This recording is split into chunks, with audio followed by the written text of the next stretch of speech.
Hello दोस्तों, oil India के बारे में वीडियो में बात करेंगे। क्रूड के प्राइस बढ़ रहे हैं तो इसका क्या इंपैक्ट होगा ऑयल इंडिया के केस में, उसको हम जानेंगे। बिजनेस से रिलेटेड इंपॉर्टेंट डिटेल्स जो ऑयल इंडिया की है उसको दोस्तों हम डिटेल में इस वीडियो में हम जानने वाले हैं। अब देखिए, जब हम ऑयल इंडिया की बात कर रहे हैं तो आप देख सकते हैं 2022 में 44 पॉइंट से ऊपर स्टॉक प्राइस बढ़ा है, 22% बढ़ा है।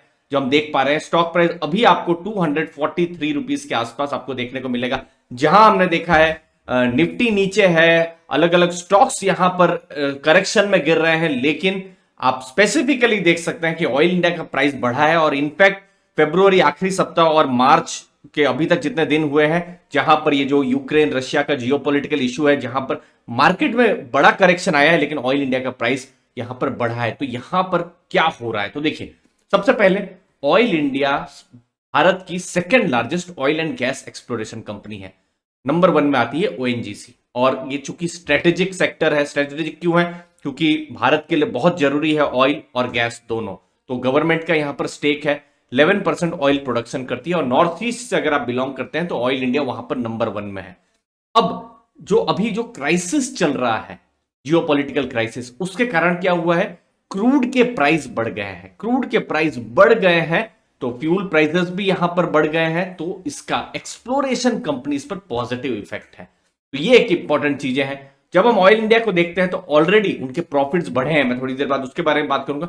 तो 2 बार ऑलरेडी डिविडेंड इस फाइनेंशियल ईयर में आ चुका है, या मैं कहूं डिक्लेयर हो चुका है। ₹3.5 का नवंबर में और ₹5.75 का फरवरी में, ये एक्स डिविडेंड डेट थी। लेकिन एक रिस्क को भी आपको ध्यान में रखना है, चूंकि ये ऑयल एंड गैस का सेक्टर है, रोज प्राइस ऊपर नीचे हो रहे हैं, तो ये वोलाटाइल बहुत है, साइक्लिकल है। तो यहां पर सही एंट्री अगर आप ले तो एक बड़ा फायदा है। तो एंट्री आपके लिए बहुत ज्यादा इंपॉर्टेंट है, क्योंकि साइक्लिकल यहां पर सेक्टर है। अब देखिए, ऑयल इंडिया में क्या पॉजिटिव ट्रिगर हो रहे हैं।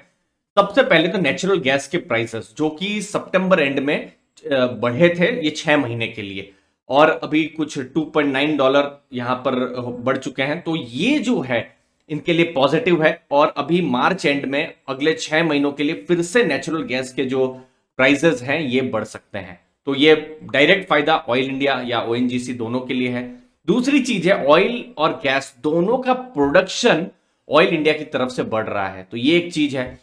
Q3 में क्रूड $78.4 पर बैरल का इनका रियलाइजेशन था। अब जो सा Q4 चल रहा है, तेल की कीमत $130 तक पहुंच गई है। तो हमको नहीं पता क्या इसका रियलाइजेशन होगा, लेकिन एक बड़ा रियलाइजेशन होगा। तो इसका मतलब है प्रॉफिट्स जो है इनके बढ़ सकते हैं। जैसे एक जेएम फाइनेंस की रिपोर्ट है, हर डॉलर जो बैरल जो क्रूड का प्राइस बढ़ता है, तो डायरेक्ट 2 से 4% ईपीएस जो है, जेएम फाइनेंशियल ने कहा है, ऑयल इंडिया का बढ़ सकता है। 10% हाइक अगर डोमेस्टिक गैस में होती है, ऑलरेडी $2.9 तो हो चुकी है, अभी और भी बढ़ सकती है, तो वो होता है, तो ये पॉजिटिव इंपैक्ट वैल्यूएशन में होगा। तो यहां पर तेल के भी दाम में पॉजिटिव है और गैस के भी दाम के लिए पॉजिटिव। अब देखिए, एज ए ग्राहक आपके हमारे लिए अच्छा नहीं है गैस के प्राइस बढ़ना या तेल के प्राइस बढ़ना। पेट्रोल डीजल की कीमतें बढ़ेंगी, शायद अच्छा नहीं है। इनफैक्ट पेट्रोल डीजल की कीमतें बढ़े तो अलग अलग सेक्टर के लिए अच्छा नहीं है, एफएमसीजी सेक्टर के लिए अच्छा नहीं है, पेंट्स के लिए अच्छा नहीं है, एविएशन सेक्टर के लिए अच्छा नहीं है। इसलिए आप देख रहे होंगे किस हिसाब से इन सब स्टॉक में गिरावट आ रही है। लेकिन कुछ स्टॉक के लिए अच्छा है, जैसे ऑयल इंडिया या फिर ओएनजीसी के लिए। अगली चीज, बिजनेस Q3 का मैं यहां पर बता दूं, नेट प्रॉफिट आप देखिए, अक्टूबर से दिसंबर 903 करोड़ का था 2020 में, वही अक्टूबर से दिसंबर 2021 में 1245 करोड़ का नेट प्रॉफिट हो गया। तो प्रॉफिट यहां पर बढ़े हैं। एबिटा आप देख सकते हैं 277 करोड़ से 2235 करोड़, क्योंकि रियलाइजेशन बढ़े हैं, तो इसका डायरेक्ट फायदा है। आप मार्जिन देख सकते हैं, लगभग 50% का मार्जिन हुआ है। इनकम आप देखिए 2500 करोड़ से 4705 करोड़, मतलब ऑलमोस्ट डबल के आसपास की इनकम हुई है।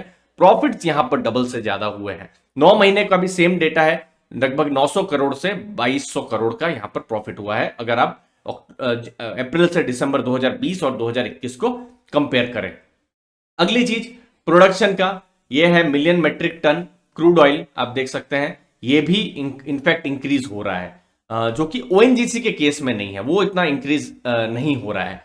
सेम चीज आप बिलियन क्यूबिक मीटर्स में नेचुरल गैस का देख सकते हैं। 0.673 था अक्टूबर से दिसंबर, जो यहां पर 0.793 बिलियन क्यूबिक मीटर, तो वो भी बढ़ रहा है, सेल्स भी बढ़ रहे हैं। तो ये सब कुछ पॉजिटिव ट्रिगर है। और सबसे इंपॉर्टेंट क्या है कि जो बढ़ रहा है वो है प्राइजेस बढ़ रहे हैं, तो इनको डायरेक्ट फायदा मिल रहा है।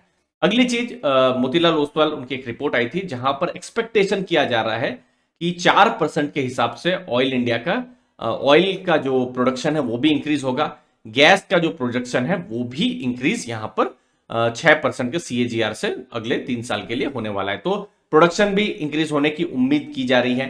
रियलाइजेशन, अभी आप रियलाइजेशन देखेंगे तो $78 के आसपास है, मतलब $78.6 के आसपास है। तो ये और बढ़ने की उम्मीद है। इनफैक्ट पिछले कुछ क्वार्टर से बढ़ रहा है, और आप देख भी सकते हैं कोविड के बाद जिस हिसाब से स्टॉक प्राइस गिरा था, ये बढ़ा भी है। लेकिन अब देख सकते हैं कि कोविड के बाद बहुत सारे स्टॉक फिर गिर भी गए हैं, लेकिन ये उतना गिरा नहीं है क्योंकि इनके रियलाइजेशन बढ़ रहे हैं। तो ये सब कुछ चीजें हैं। तो अलग अलग ब्रोकरेजेस ने जो लेटेस्ट रिपोर्ट जो Q3 के बाद निकाली है, जैसे मोतीलाल ओसवाल ने 305 का टारगेट दिया है, प्रभुदास लीलाधर ने 351 का, HDFC सिक्योरिटीज ने 310 का टारगेट। तो ये सब टारगेट दिए हुए हैं।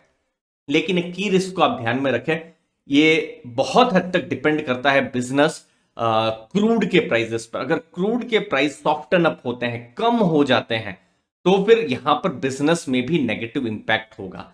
तो अभी क्रूड के प्राइस बढ़िया चल रहे हैं, एक्सपेक्टेशन है कि सब कुछ बढ़िया यहां पर रहेगा। लेकिन अगर यहां पर कूल ऑफ होता है तो मार्जिन्स पर भी, बिजनेस पर भी इफेक्ट पड़ेगा। और दूसरा एक एजम्पशन है कि इनका ऑयल प्रोडक्शन बढ़ रहा है, तो क्या बढ़ेगा? अगर नहीं बढ़ पाता है तो वो एक की रिस्क है जो कि इन्वेस्टर्स को बिल्कुल ध्यान में रखना चाहिए। तो यहां पर हमने दोनों चीजों के बारे में बात की, जहां पर ब्रोकरेजेस हमको बुलिश लग रहे हैं, बाहर का जो एनवायरमेंट है वो बुलिश लग रहा है एटलीस्ट ऑयल गैस की तरफ। तो आप उस चीज को आप समझेंगे, या फिर चूंकि ये साइक्लिकल वोलाटाइल सेक्टर है, रिस्की सेक्टर है, तो आप दूर रहेंगे। आपका क्या व्यू है जरूर बताइए ऑयल इंडिया के ऊपर। आपकी कीमती समय के लिए बहुत बहुत धन्यवाद। थैंक यू वेरी मच दोस्तों।